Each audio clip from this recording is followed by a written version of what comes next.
In the early 20th century, the predominant ideology in the Arab world was pan-Arab nationalism. However, the repressed Islamic orthodoxy was not to remain silent, as the Muslim Brotherhood, under its founder Hassan al-Banna and Sayyid Qutb, began to fundamentally change the scope of the Islamic and secular world, with Wahhabi Islam emanated from Saudi Arabia as the ideology which would replace the secular nationalism which gave many Arab countries Western influence. Afghanistan of the 1970s to the present moment would witness frenzied radical changes from its political foundations to numerous coups d'etats and religious sectarian conflicts that still mar the country to the present moment, all of which gave the world unforgettable historical events that changed the landscape of the globe forever. And we'll start with the Saur Revolution, which was a coup d'etat led by the Soviet-backed People's Democratic Party of Afghanistan, led by Abdullah Amin in 1978, which helped overthrow the Afghan government led by its first president, Mohammed Daoud Khan, who also led a revolt against Afghanistan's last king, Mohammad Zahir Shah, in 1973. Under Khan in 1973, his government implemented socialist ideals. However, he tried to distance himself from more rigid communist principles for which the Soviet Union saw this as a threat, as they were fearing Khan's Afghanistan, which could become closer to the United States politically, which could threaten Soviet's influence in the country and the region itself. Thus, the revolution in 1978 under Amin and Nur Muhammad Taraki. However, shortly after the coup, the relationship between Taraki and Amin soured, as Taraki accused Amin of nepotism, which is favoring family members for job positions, after Amin had appointed several family members to high-ranking positions. However, under the Taraki-Amin government, the socialist Afghans began, with support of the government and the Soviets, began a brutal push for communist ideals, which caused aggression against the Pashtuns and the religious sector of the country. And this led to numerous bloodied acts of violence, as well as repressing even the moderately religious Afghans. And with these numerous acts of bloodied violence, this began a global call from the Afghan resistance with outside influence, most notably from Abdullah Azzam, who was in Egypt and Jordan at the time. However, in 1979, after an unsuccessful assassination plot against Amin, Taraki was arrested and executed without support from the Soviets, who favored Taraki. The Soviets then killed Hafizullah Amin on December 27th, 1979, as the Soviet military raided the Taj Beg Palace, which was located in the capital of Kabul. This led to the Soviet military invading the capital, and then we saw the global community led by the United States, and as well as the Islamic community, foreign fighters coming in to the country, with numerous people within the country making the call that there was a secular invader trying to repress the Afghan community as a whole. But this soon became much bigger, as they saw the Soviet invasion as a secular threat to Islam in itself. This would become the epicenter of all Muslims around the world being invited to enter the conflict. Numerous Afghan leaders like Yunus Khalis of the Hezb Islami Khalis group, Abu Rabib Rasul Sayyaf, who headed the Ittihad al-Islami, Nasrallah Mansour, Mohammed Nabi, Ahmed Gilani of the National Islamic Front of Afghanistan, Sigratullah Mujahid, Afghan National Liberation Front, Burhanuddin Rabbani of the Jamaat-e Islami, Gulbuddin Hekmatyar, Hizb Islami Hekmatyar, and Jalaluddin Haqqani of the Hizb Islami Khalis faction. So there are numerous factions inside Pakistan and Afghanistan that were trying to repress the forward military invasion of the Soviet Union. And so the Afghans began to push back. The Afghans were noted to be very valiant fighters. However, they were getting slaughtered on the battlefield as the Soviets had the technological advantage of using tanks, AK-47s, military arms that were much greater than the Afghans had. And so under the presidency of Jimmy Carter, led by his national security advisor, Zbigniew Brzezinski, they began using the CIA to funnel arms and train fighters in the cities of Islamabad and Jalalabad in Pakistan, which acted as the conduit to running guns and money to Afghan warlords, such as the ones I mentioned previously. And soon we saw a few of these Afghan leaders begin calling for a global jihad, inviting foreign fighters, and they were called Arabs. The Afghans didn't like the invitation of the Arabs because they saw the Arabs as fundamentally lacking in regards to logistics and military training. However, what the Arabs had on their side was a fervent belief led by the ideologies of Salafi or Wahhabi Islam, and that they would prepare themselves to be killed on the battlefield. In fact, they rather entertained the idea. And so there was a lot more of Arab fighters than there were of Afghan fighters. And so with notable leaders such as Abdullah Azzam being invited by Abdul Rasul Sayyaf and Jalaluddin Haqqani, who tried to invite Arabs into their ranks, other Afghan leaders would not. However, these groups would become some of the largest groups in Afghanistan and in Pakistan. And soon, Arab fighters and Arab money men began entering the conflict using their influence from notable countries such as Saudi Arabia, the Sudan, Egypt, Iran, and Pakistan. And so one notable Saudi began using his finances from his family's business, and that's Osama bin Laden, who was actually entertained by Abdullah Azzam, Abdul Rasul Sayyaf, to construct a business center inside Pakistan that would act as a recruitment office. And the name of this place would be the Maktab al-Khidmat, which means Afghan Services Bureau. With bin Laden's financing and the blessing of Abdul Rasul Sayyaf, who was the head of the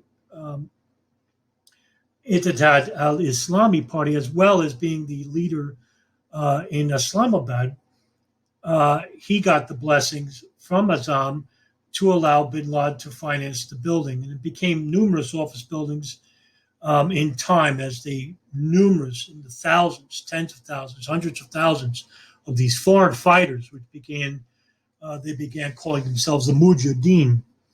Soon after, the CIA, the British MI6, the Israeli Mossad, the Pakistan ISI, all began financing and training these foreign fighters to help try to propel the Soviets from the country. In time, as the country began to witness a fundamental change from socialist ideals to a religious inversion itself, in 1989, while the Soviets finally retreated. The communist regime, the government itself, was trying to repress two factions from trying to take over the country, and these two factions were actually at odds with one another, and this led to the two civil wars that the country saw, which was actually far worse than the 10 years of the conflict which we saw the Soviets. Hundreds of thousands of people were killed in the process, and this was led by the Taliban under Mullah Omar and Ahmad Shah Massoud, who was calling his side the Northern Alliance. The north of the country controlled by Massoud, the south of the country controlled by Mullah Omar.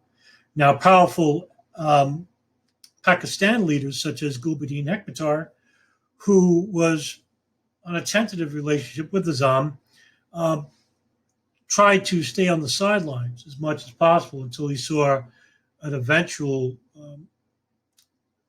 winner, in which he saw the Taliban is winning most of the country over. And with this, these warlords like Gulbuddin Hekmatyar and Jalaluddin Haqqani began implementing the groups. In fact, Haqqani left the Islamic network and began his own group, which was called the Haqqani Network in time. And so we saw this fundamental change of socialist communist ideals, which was replaced in time by the religious sector. And Afghanistan gave us the world. It became the foundational point of numerous terrorist ideologies. In fact, Al-Qaeda, which was actually created in the Mossad camp, Al-Mossad, which was nicknamed the Lion's Den, created by bin Laden because he was dismayed at the more religious, spiritual ideals, which was not as militant that bin Laden saw, because he wanted to expel not just the Soviets, but any secular invader, including the West, from ever trying to usurp Islamic ideals in any Arab country. And so he wanted to create a group that was militant in its ideals. And so he created the Al-Mossad camp, which gave us Al-Qaeda later on, because the foundational leaders, or the members, the primary members, such as Abu al-Bashiri, Ayman al-Zawahiri, and many other people, Jamal al-Fadl, other Egyptians and Saudis, who would later have an influence in Al-Qaeda as they began their regroup in the Sudan. Because after the Afghanistan war, bin Laden was actually expelled from Saudi Arabia as he tried to influence the Saudi kingdom to use his group, the Mujahideen fighters, to expel the incoming Iraqi Ba'athist regime from invading Saudi Arabia, which they never were to begin with. This was false reporting from the West, the United States in general, and it was reported by the Soviets, because the rumor was that the Ba'athist regime, after invading Kuwait, was right at the border of Saudi Arabia, and that never really happened. But the Saudis bought it, the kingdom did, and they feared that this would happen. And instead, they denied bin Laden's request, which was pretty forward on his request. And so King Fahd expelled him from the country, fearing that the Mujahideen would visit violence upon their country. And so bin Laden actually met with Prince Turki, the leader of the General Intelligence Directorate in charge of intelligence, Prince Turki. He met with him on the down low, and Turkey actually said, we'll unfreeze your assets, give you back your passport, but you have to go to another country in order to do this, to make this agreement work. And so Hassan al-Turabi, leader of the National Islamic Front of the Sudan, invited bin Laden and his Mujahideen group to the Sudan, in which bin Laden bought a large amount of land. He bought a house in the Sudan, and basically created or regrouped the Mujahideen, and it became Al Qaeda later on. And we saw the first instances of terrorist bombings, most notably the bombings that took place later on, which would be 1998 East Africa bombings. But after that, the United States pressured the Sudan, and they expelled bin Laden. Bin Laden took this as an offense, but he understood the reason why, because the CIA actually was near bin Laden's house, and they tried to assassinate him a couple of times, but that didn't work. And so he left to Afghanistan and made a deal with Mullah Omar in 1999 not to conduct terrorist operations while he's there as a guest of the Taliban, who was in the process of trying to eliminate the Northern Alliance. And I think what happened here, and this is speculation on my part, but probably can make a good argument for it, bin Laden actually made a deal with Mullah Omar, the Taliban, that he would actually kill Ahmad Shah Massoud, and Taliban would rule the country. And that's what happened on September 9th, 2001. Ahmad Shah Massoud was assassinated by two men posing as French journalists, and they were Al Qaeda leaders, Al Qaeda members, and it was a martyrdom operation. They both were killed as a bomb was hiding inside the camera. It didn't kill Azzam right away, but it injured him gravely, and he was killed on his way to the hospital. However, going back to my point, in that Afghanistan was really, truly the epicenter of what we saw in this fundamental change from socialist ideals, which was precipitated by the Soviet communist regime, which was a repressive regime, in that it helped precipitate this religious uprising inside the country, which had favor from the religious sector outside of the country, helped by the intelligence apparatuses of the United States, led by the CIA, as well as other countries involved, because it was beneficial for them, because they not only repressed the communist invasion of Afghanistan, which would have gave them a superpower in its own right, which also saw the elimination of the prospects of gaining the oil refineries into countries such as maybe Iraq or maybe Iran. But with the repression of the Soviets into the communists and by the religious sector, helped in part by the intelligence agencies, this also in return saw and witnessed numerous terrorist groups emanating from these civil wars in Afghanistan into the world itself. Because after the Mujahideen left the country, they left back to their respective countries, this ideology that precipitated in the minds of these Mujahideen fighters saw and witnessed numerous conflicts around the world, such as Indonesia, the Philippines, which gave us the Balkan Wars, the Croatian Wars, the Yugoslav conflict, which was basically the nationalist communist ideals against these religious sectors that were heavily influenced by these Afghan and most notably the Arab groups and leaders, which were far more fervent than the Afghans themselves. The Afghans were nationalists, the Arabs were not. They were led by, of course, by the Wahhabi ideals supported by the Kingdom of Saudi Arabia, who pumped in hundreds and hundreds of millions of dollars because they feared that because they invited the United States military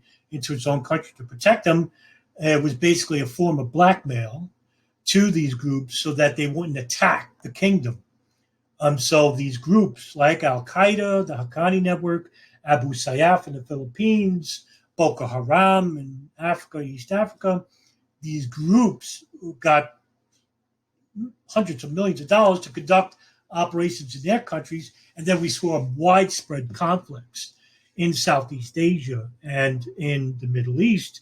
And evidently, it came back to haunt the United States, which the intelligence apparatuses basically were either privy to this in the years prior and allowed these groups to come inside the United States, or that they were unsurprisingly, remarkably ignorant regarding what they helped create in Afghanistan by giving these Mujahideen fighters millions of dollars, which not only saw offices in Pakistan and Afghanistan, but inside the United States as well.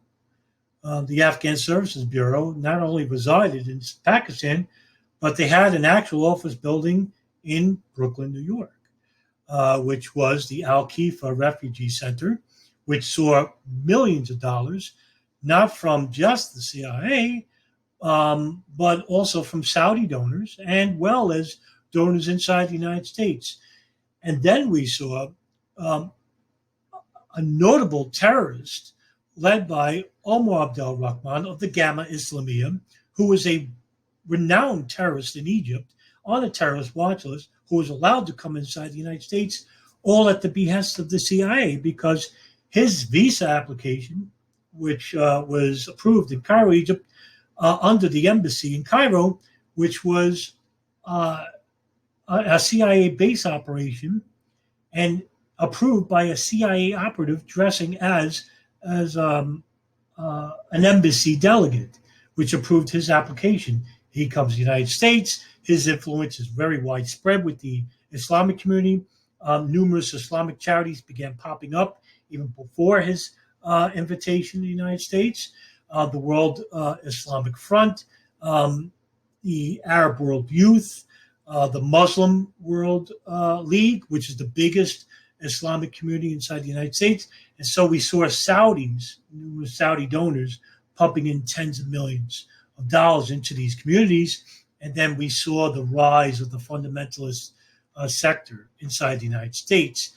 And with the death of Pan-Arabism in the 1970s, we saw the change into the fundamental religious sector, this Wahhabi ideology, which is seen not just in the 1980s, but to the current period, to the present moment.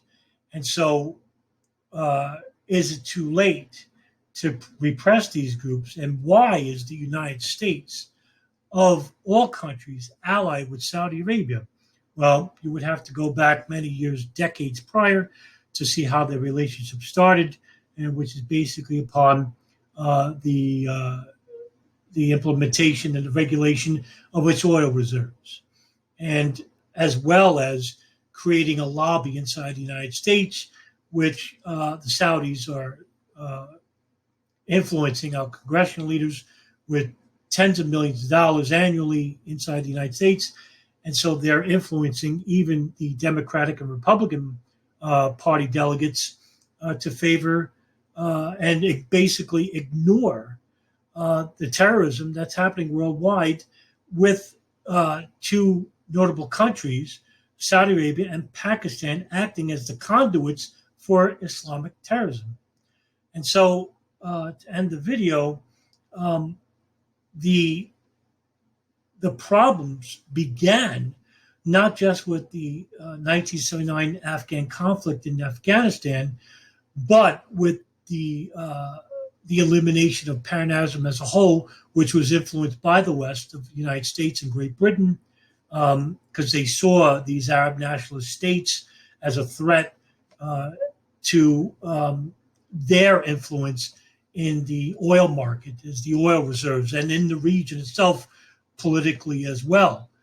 And so not everything is so black and white in regards to Islam or Arabs or socialism and progressivism, and why these ideals in these countries and these intelligence agencies helped shape events such as the 1993 World Trade Center bombing, the Khobar Towers bombing, the East Africa embassy bombings, the Iranian Revolution of 1979, the 1979 Soviet invasion of Afghanistan, and of course, the 2001 terrorist attacks inside the United States. And so this is where I would suggest that people start looking into, and it's definitely worth understanding into how these Wahhabi ideologies began and what led to its prominence around the world.